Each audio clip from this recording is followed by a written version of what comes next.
అందరికీ నమస్కారం. హెచ్బి కృష్ణాచార్య నేను తెలంగాణ దేశం లీడర్ యూట్యూబ్ ఛానల్ అధినేతగా మాట్లాడుతున్నాను. ఈరోజు హైడ్రా యాక్షన్స్, ప్రజల యొక్క ఆగ్రహము, దీనికి route cause of solutions.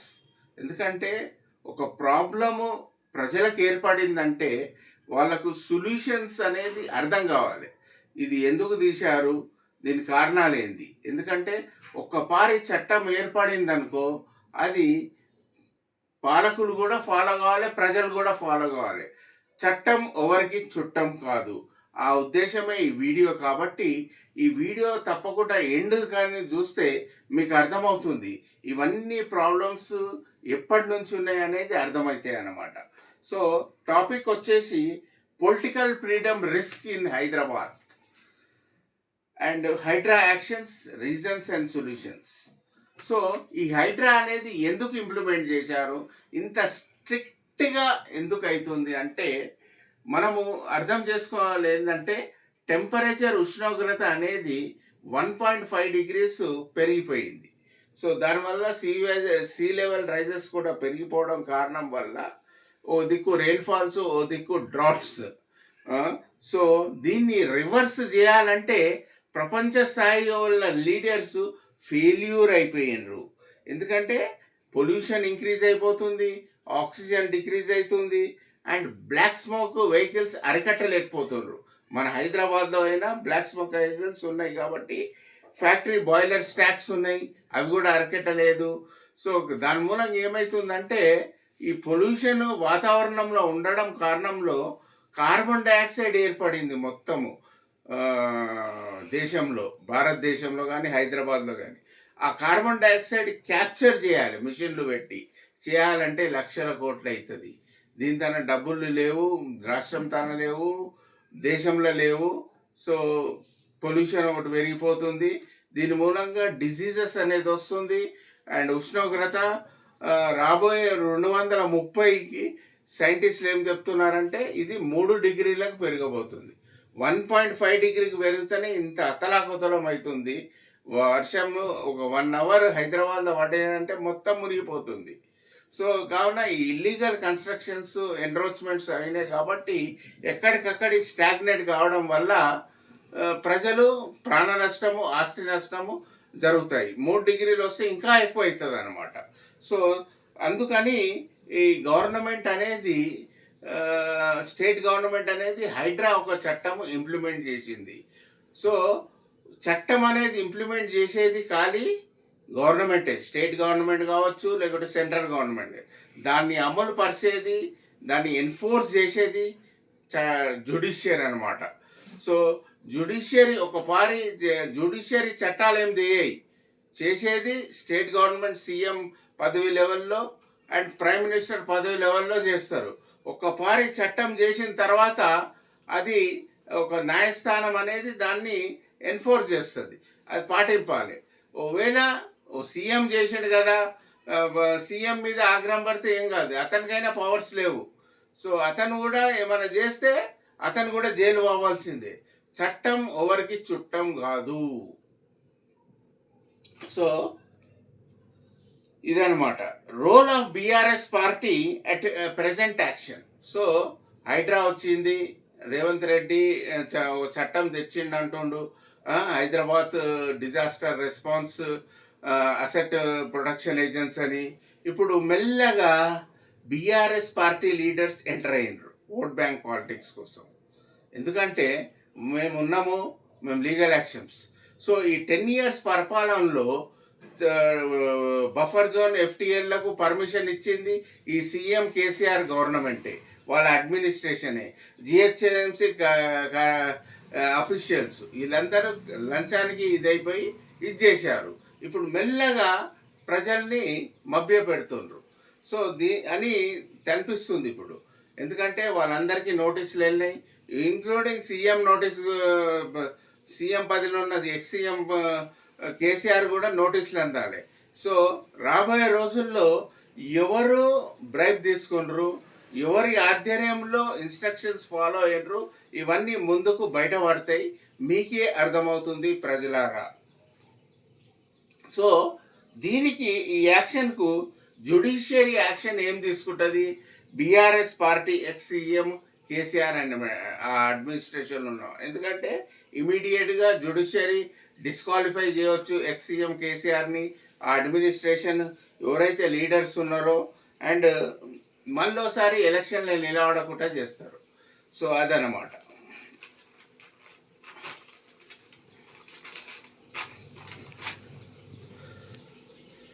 So public అనేది యాక్షన్ తీసుకోవాలి. ఎవరైతే పాపము నిన్న మొన్న 2-3 రోజుల క్రితం గృహప్రవేశం చేసి కూల్స్తే వాళ్ళకి ఎంత బాధ ఉంటుంది, వాళ్ళ మనోభావాలు ఎంత ఇదైపోయినావో తెలుసుకోవాలి. దీని అన్నిటికీ కారణం బీఆర్ఎస్ పొలిటికల్ అడ్మినిస్ట్రేషన్ లీడర్స్ అనమాట. సో ఇప్పుడు డైరెక్ట్గా ఏమవుతుందంటే కాంగ్రెస్ రేవంత్ రెడ్డి ఏదో చేశాడని ఏదో అనుకున్నారు. కానీ జ్యుడిషియల్ పవర్స్ అనేది ఈవెన్ సుప్రీంకోర్టు కూడా మీడియాలో ఏం చెప్తున్నారు, no actions to give stay orders. Supreme court కూడా పవర్స్ లేవని హైడ్రా యాక్షన్ ముందని చెప్తుండ్రు. So root cause of problem, ఈ అన్ని ప్రాబ్లమ్స్ ఎందుకైతున్నాయంటే ఇది సిన్స్ ఫ్రమ్ 1978 అర్థం చేసుకోవాలి. ఎందుకంటే యాజ్ పర్ రాజ్యాంగం ప్రకారము right to property is a fundamental right. అంటే మనకు ఇల్లు అనేది అందరికీ, మన స్వాతంత్రము వచ్చిన దేశం కాబట్టి ఇల్లు అనేది అందరికీ కావాలి, రైట్ టు ప్రాపర్టీ అని భారత రాజ్యాంగంలో బిఆర్ అంబేద్కర్ గారు రాశారనమాట. సో కావున అయితే ఏమైందంటే 44th amendment of Indian constitution ఏం చేసిందంటే ఈ రైట్ టు ప్రాపర్టీ బిల్లుని, ప్రాపర్టీ ఫండమెంటల్ రైట్ని చేసింది 1978లో under Morarji Desai government, Janata party. అప్పుడు ఏమైందంటే రీజన్ ఎందుకు తీసేసిందంటే right to property removed fundamental right అంటే ప్రాబ్లమ్స్ క్రియేట్ అయ్యాయి. ఇప్పుడు హైడ్రా వస్తే ప్రాబ్లమ్స్ ఎట్లా క్రియేట్ అవుతున్నాయో అప్పుడు ప్రాబ్లమ్స్ క్రియేట్ అయినాయి అన్నమాట రైట్ టు ప్రాపర్టీ ఉండడం మూలంగా.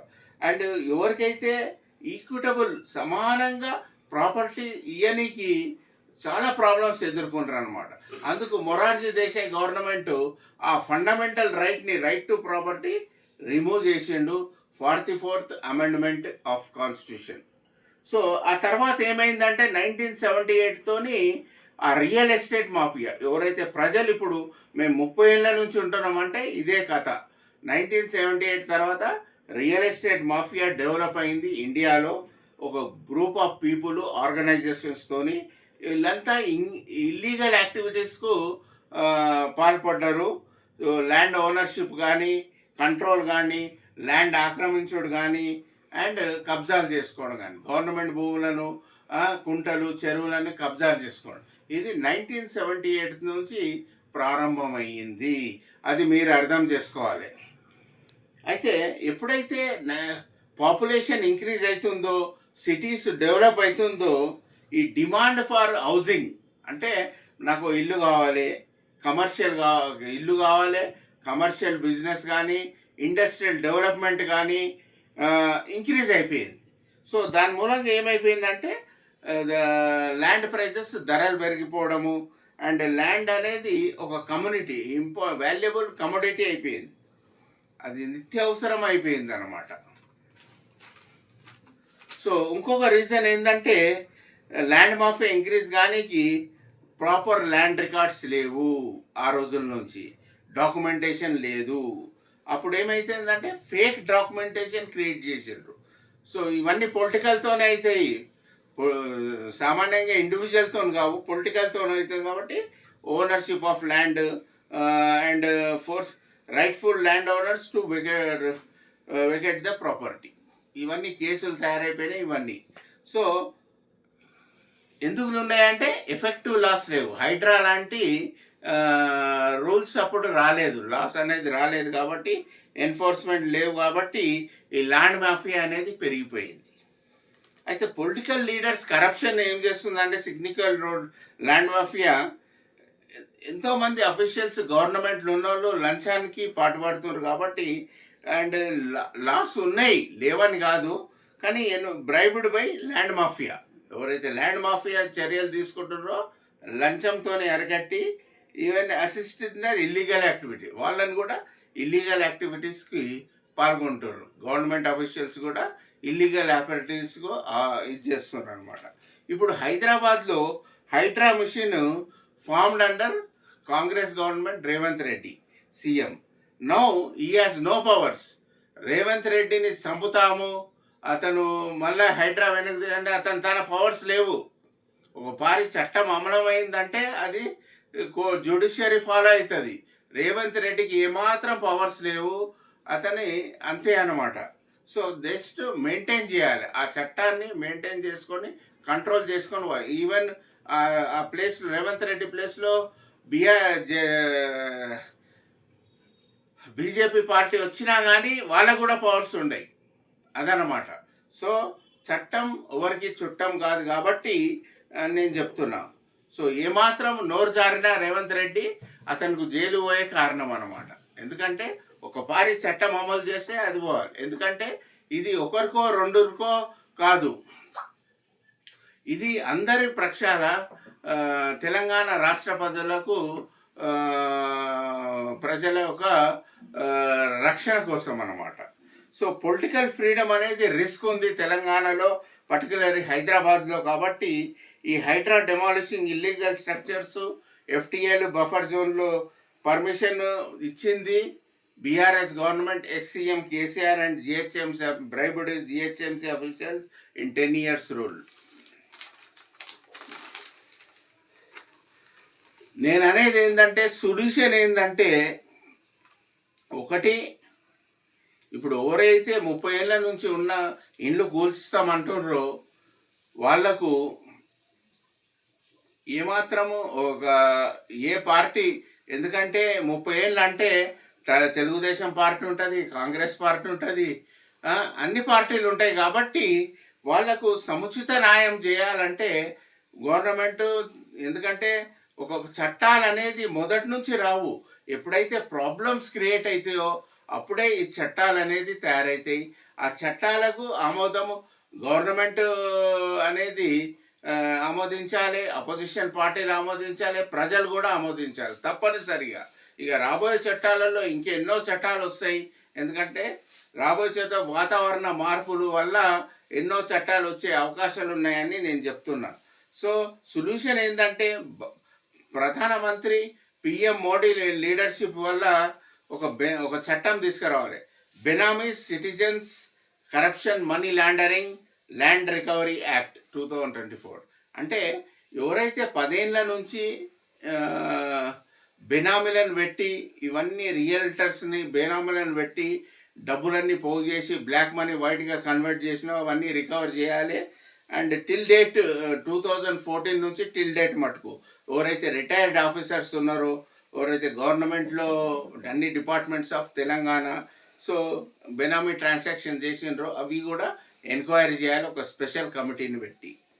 సో ఈ హైడ్రా అనేది ఎఫెక్ట్ కావాలంటే సెంట్రల్ గవర్నమెంట్, బీజేపీ గవర్నమెంట్ ఏదైతే ఉందో సెంట్రల్ గవర్నమెంట్లో వాళ్ళు కూడా సపోర్ట్ చేయాలి, తప్పదు. ఎందుకంటే ఈవెన్ నెక్స్ట్ బీజేపీ గవర్నమెంట్ వచ్చినా వాళ్ళు కూడా ఇదే పరిస్థితి ఎదుర్కొంటారు. కంక్లూజన్ ఆఫ్ ద వీడియో వచ్చేసి ఏం చెప్తున్నా అంటే, ఈ route cause of illegal constructions in హైదరాబాద్కు చేసింది criminal background, corrupt idiot politicians. వీళ్ళ వల్ల ఇంత మటుకు ఈరోజు ప్రజలు బాధపడుతున్నారు. సో ఎందుకంటే వాళ్ళకు కాన్స్టిట్యూషన్ గురించి నాలెడ్జ్ ఉండదు, అండ్ వాళ్ళకు భయం అనేది ఉండదు. లా అంటే భయం లేదు, ఒక రెస్పెక్ట్ అంటే జ్యుడిషియర్ మీద ఒక రెస్పెక్ట్ ఉండదు అనమాట, జైలు నైదో bail. So if BJP government clear image ఉందంటే 2-track మిషన్ నడపాలి. ఒకటి కరప్షన్ అరికట్టాలి, ఇంకొకటి క్రిమినల్ బ్యాక్గ్రౌండ్ పొలిటీషియన్స్ ఎంటర్ కావద్దు. ఎందుకంటే కొంతమంది క్రిమినల్ బ్యాక్గ్రౌండ్ పొలిటీషియన్స్ ఉన్నప్పుడు క్లియర్ ఇమేజ్ లేనప్పుడు వాళ్ళకి టికెట్ దొరకదు. కాబట్టి వాళ్ళ వైఫ్లని బ్యాక్ ఎండ్గా సపోర్ట్ తీసుకొని ఎలక్షన్స్ నిలబడి వాళ్ళ కార్యకలాపాలు నడిపిస్తున్నారు.